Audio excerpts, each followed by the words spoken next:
Yo, yo. Yo, yo, yo, yo, yo. What's good? What's good? What's good? What's good? What's good? What's good? So we're back again. We're back again, bro. Talk about something real quick. We gonna dip. It's Brett Favre, baby. Brett Favre stealing ass, man. Not that many of you care. But he is still a motherfucker, so we gonna see Charlamagne has his long soliloquies, but we're gonna ride through this shit. Breakfast Club, bitches. Who's Donkey? 21. I don't see it. He's dope, though. Donkey of the day for Monday, November 8th. Election day goes to the University. Alright, before we get started.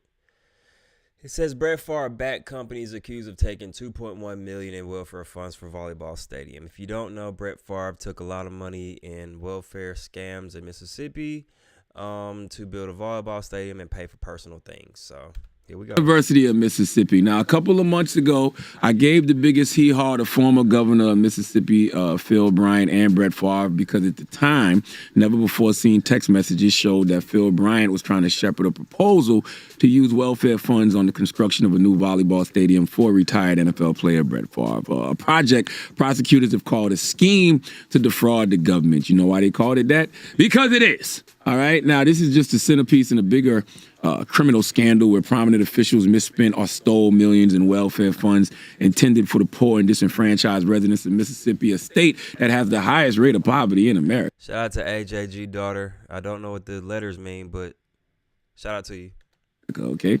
If you didn't know, the then governor even guided Brett Favre on how to write a funding proposal so that it could be accepted by the Mississippi Department of Human Services. And this is after Governor Bryant fired former welfare agency director John Davis for suspected fraud. You get rid of the welfare agency director for suspected fraud only to turn around and commit fraud yourself. The text messages show that Governor Bryant, Brett Favre, and others worked together to channel at least $5 million of the state's welfare funds to build a new volleyball stadium at the University of Southern Mississippi, where Brett Favre's daughter played the sport. Now, the messages also showed that Favre received a separate $1.1 million welfare contract.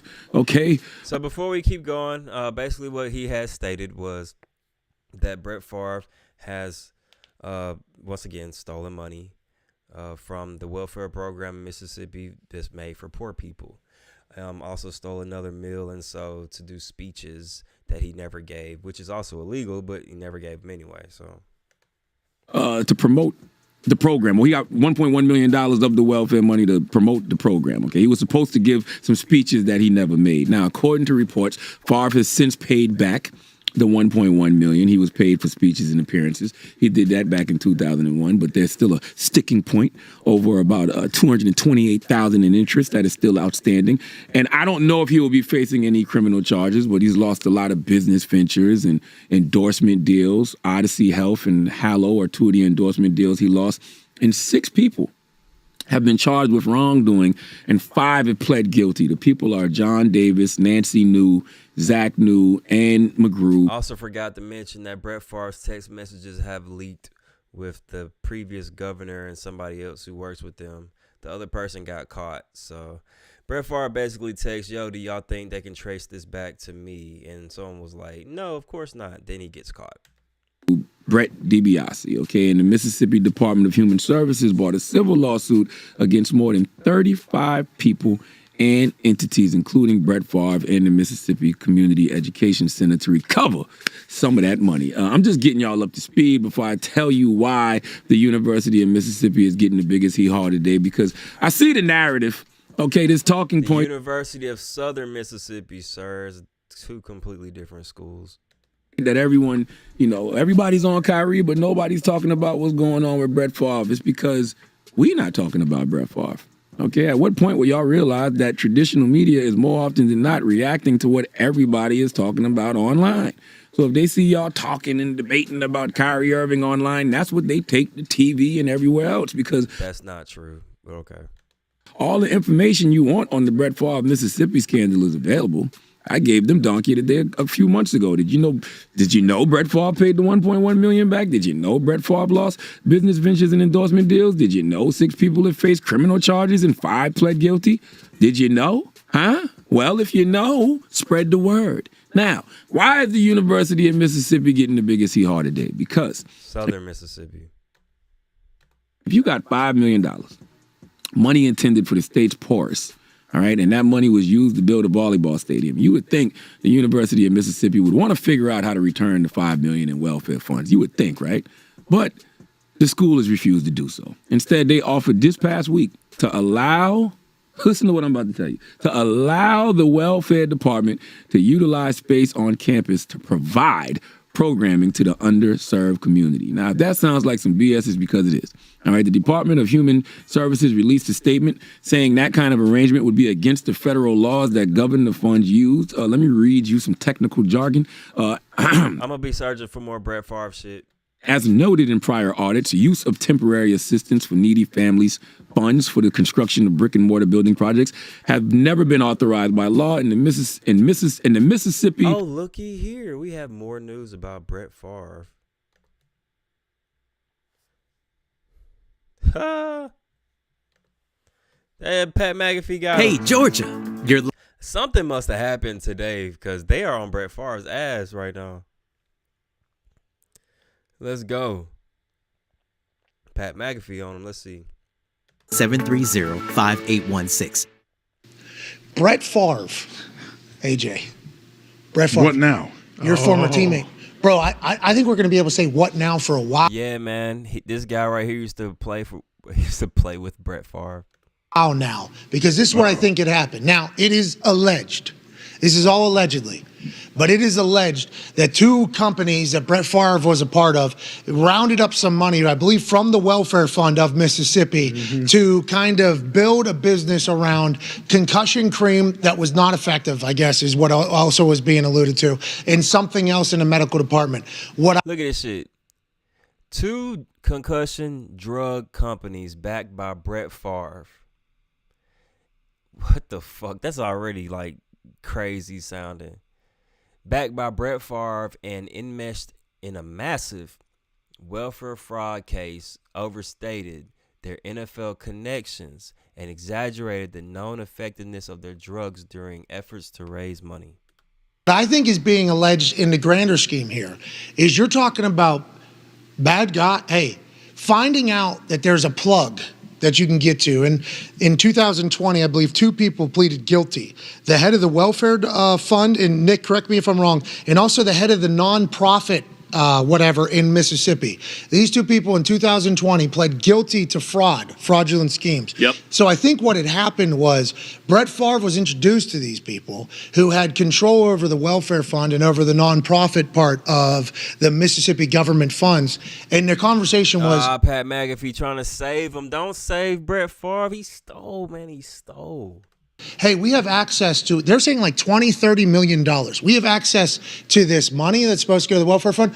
We can figure out, so donations to schools, business investments, because we can market that we're investing in the fund, so we're trying to grow the fund, but we just so happen to be investing in businesses that are owned by friends of ours, let alone any other money that was potentially going out. There's a lawsuit for $20 million plus against this group. So we're not just talking about small amounts of money here. We're talking about a scheme in which the person that was running the welfare fund in Mississippi had access to the fund and was divvying it apparently to friends and businesses. This is like classic why everybody trusts nobody anymore. This is people in positions to help people fucking people over blatantly and deliberately, allegedly, obviously.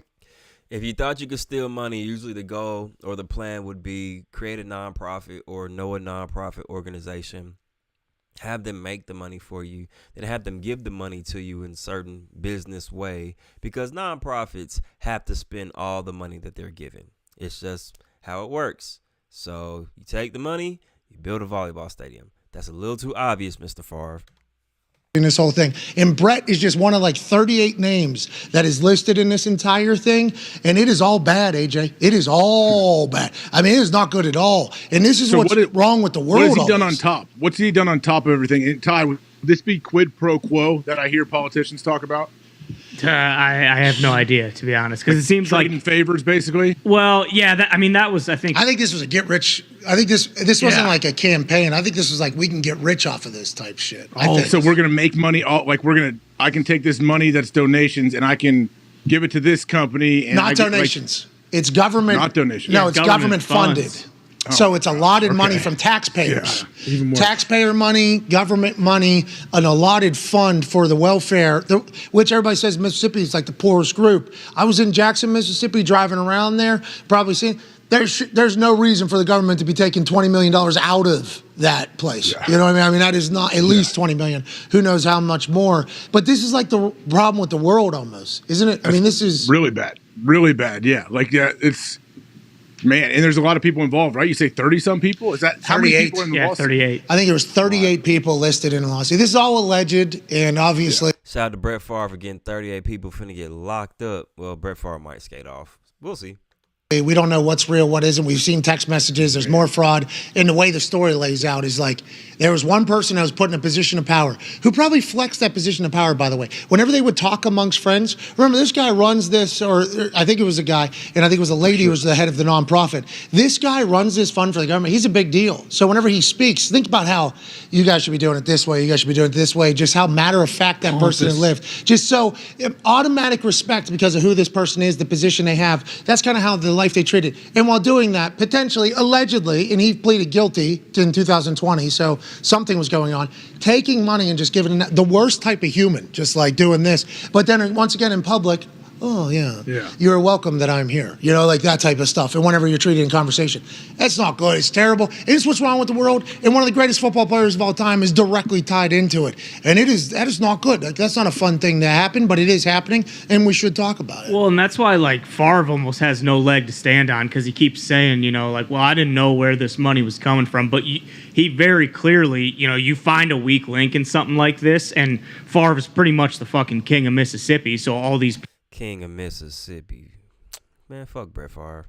People, you know, treat him like a god. It's like, oh, okay, I can take this person for everything they're worth. You know, I ask for something, I get it immediately in return, and then someone else goes down for it. He's probably thinking the next person who comes in, like, well, they wouldn't think we'd continue to do this scheme. So it's just like, well, fuck it. I guess I'll just keep going until someone else takes the fall for it, and nothing's going to happen to me. I'm fucking Brett Favre. You know, I'm the king of Mississippi. It's wild.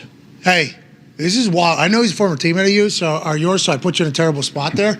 No, but it's very, and Hasselbeck happened to Hasselbeck too, because there's no way you guys knew this. Like, there's no way that Brett Favre's teammates. How long does this go back? How long does it go back is the question. Like, how long has he been involved with these people? Well, that's what I'm saying. That's why I don't think, like, the person that you guys are friends with, I don't think you should feel terrible about it, because I don't think you fucking knew that. He's trying to save his ass, man. Hold on, bro. Hold on, cuz. Hold on. Because they just doing a lot of talking, and we're trying to see what the fuck the new news is today.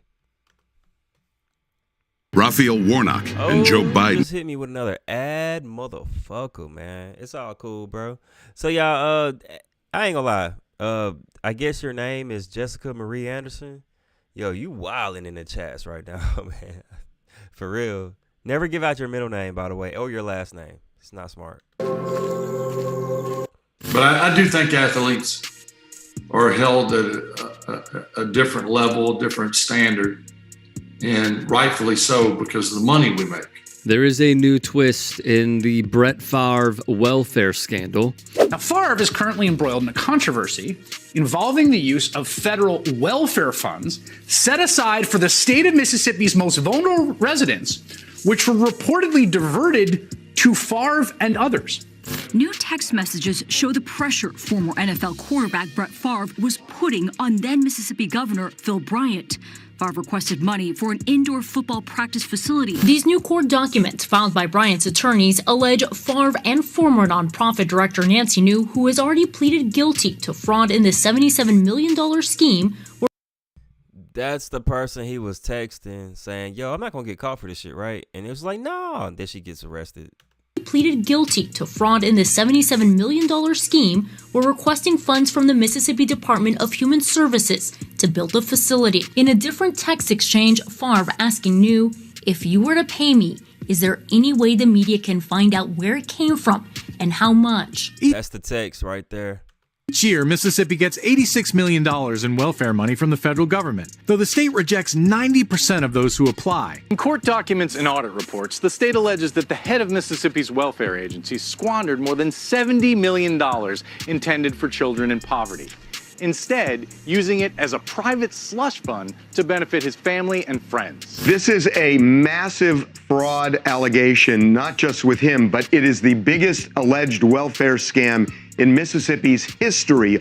Many believe we have the smoking gun that could... What throws me is I don't know if he stole 77 million or if he stole 20 million or 5 million. The number just keeps switching up, bro.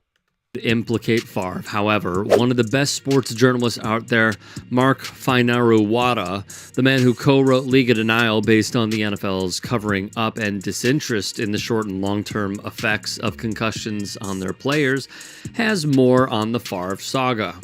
Recall this interview Favre gave to CNN on concussions. And tomorrow I may not remember who I am.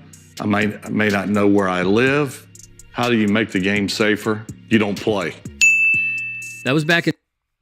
Man, Brett Favre, bro. Take him to jail.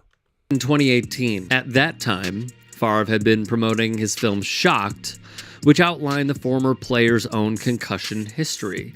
Also in that time. Recently, I put the last 5 years more focus into concussions and mild traumatic brain injury.